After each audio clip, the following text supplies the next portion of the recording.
If you are a grown-up adult, you might find that it is pretty difficult to do the monkey bars. And if you're thinking, well, I'm strong enough to do the monkey bars, that's easy, everyone can do the monkey bars, then I challenge you to go to your nearest playground and try doing the monkey bars, because many adults have completely lost the ability to do that. In this video, I'm going to show you some simple exercises that'll help you build your ability to do the monkey bars. So when you have your own kid, or you have a nephew or niece or grandchild that you're taking care of, you can show them how to do the monkey bars and actually demonstrate that you know how to do it, so that they'll believe the advice that you're giving. Now, you might be thinking, why should I even care? I don't need to be able to do the monkey bars. And the answer is because you are a grown adult and you need to be able to do the monkey bars if you want to impress children. But really, what it's about is making sure that your shoulders are actually strong enough to do some basic stuff. Because human beings, we only feel really good in our bodies when our bodies are able to work properly. And if you can't get up on the monkey bars and hang without feeling like your arm is going to rip out of the socket, or your hands are going to tear apart and your fingers are going to break into a bunch of pieces of beef jerky, and your whole shoulder just, oh my God, it's terrible. You are not occupying a body that is working well. And you can actually improve that with some simple exercises that I'm going to show you in this video. So if you're ready, let's get ready to think right, move right, and feel it.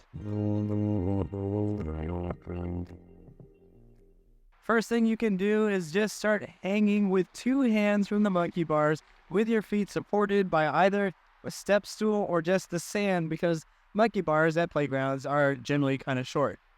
Depending on your playground and how tall you are, the monkey bars may not be high enough for you to actually hang. That's probably not a big deal when you're first starting and first training the strength to hang, but over time you will need to find a pull-up bar or taller monkey bar somewhere to improve your overall shoulder strength and flexibility. Gradually build up your endurance for this hang. You want to have your hands about a shoulder width apart, and you want to be able to hang there for at least a minute without feeling like your hands, your elbows, your forearms, your shoulders, etc. are going to rip apart or explode. So take your time and build up to 1 minute. You can start off with 10-second holds and only load as much weight into your hands and arms and shoulders as you feel is tolerable. There should be no pinching, no jamming, no horrifying tearing sensations. Just take it easy and gradually increase the load that you put into your arms and shoulders. Once you can do that passive hang for a full minute, then you can graduate to lifting your feet off of the ground or off of the support. Once again, start off with shorter holds of 5 to 10 seconds and then rest as you need until you build up to a cumulative 1 minute. And then over time, lengthen those holds. So then instead of doing the 5 to 10 seconds, maybe you can do 20 seconds rest, 20 seconds rest, 20 seconds rest, and that's a full minute. Over time, you want to be able to do the full minute hang, and that will mean your hands and your shoulders, your wrists, and everything are a lot stronger and more capable of helping you do the monkey bars. Once you can do the passive hang for 1 minute, work up to 2 minutes. Again, break it up as you need, because we need to start building extra strength so you can hang from one hand like this, but first we need that 2-hand strength before we go into one hand.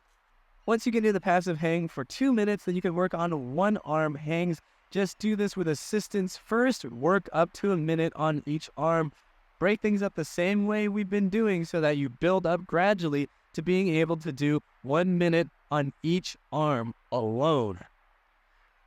Once you can do a full minute assisted, then start working on doing it without any assistance, taking your feet off of the ground. When you're doing the one-arm hang, you might need to use assistance to keep yourself from spinning and tweaking your shoulder. Please use that assistance. Do not hurt yourself trying to impress anybody, because nobody is impressed and nobody cares.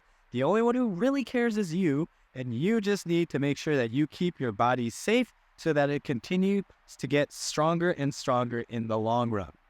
And I also want to take a quick second to say a big thanks to the people who are here on screen right now. Thank you so much for your support. If you want to support me too, use the link you'll find in the description box or the join and thanks buttons on YouTube. I really appreciate it. And you can also send me money via PayPal. Super easy. Link's going to be right here. Also, go to my website at uprighthealth.com/DIY. Try out one of my free programs. Get on my newsletter.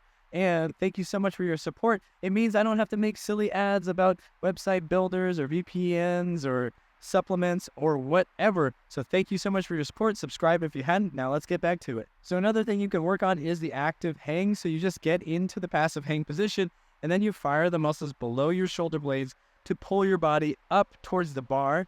And another way to think of this is as you're pulling your body up towards the bar, your shoulders are actually sinking away from your ears. So when you're in the passive hang, your shoulders are up right by your ears. When you pull down into the active hang, you're going to see that your shoulders move away from your ears, and that's firing up the muscles that'll help you stabilize. You feel a bit stronger when you are doing the actual monkey bars. Active hangs can be done for repetitions where you're just slowly going up and down, or you can do active hangs with a nice hold and try to hold for 30 seconds or a minute or break it up into shorter bouts. It's up to you, and I suggest that you mix it up because you want to train your body to be able to do both, because when you're doing the monkey bars, you want to be able to hang, you want to be able to pull yourself up, you want to be able to do everything whenever you need to so that you can reach that next bar. Once you can do 1 minute on each side without assistance and with no pain or tearing or awful sensations in your shoulders or your arms, then you will be ready to start tackling the monkey bars. And yes, I'm sure all of the children will be very impressed. Let me know how these exercises help you, and let the whole world know in the comment section down below how old you were when you regained your ability to do the monkey bars. I recommend you work on your passive and active hangs twice a week when you first start. Give yourself some rest days in between, and then over the coming weeks, start bumping it up so that you're working on it just about every single day if it feels tolerable and when it feels tolerable. Don't rush it, but when you feel like you can, start working on this every day, because your body will adapt to this ability once you keep gradually introducing this kind of stimulus. As for doing the passive hang or the active hang, I suggest you figure out what your body likes more. Some people might like working on the active hang to warm up and then doing the passive hang. Some people might want to just stretch things out with the passive hang first and then work on the active hang. Whether you're doing active hangs or passive hangs or one-arm hangs, just remember to stay within a safe range of intensity. If you feel like you're getting so tired things are starting to hurt, then you need to take a break. If it feels like things are hurting right away, then you need to give yourself a little bit of assistance. Remember that slow is safe and fast is foolish. Also remember that this is a slow game. You're not going to be able to do the monkey bars in the next 2 or 3 days or even the next 2 or 3 weeks if your shoulders are super stiff and weak and messed up. So expect this to take possibly months, and expect it to be a bit uncomfortable, but make sure you attenuate the discomfort. Do not cripple yourself by going super hard, super fast. Remember that slow is safe and fast is foolish.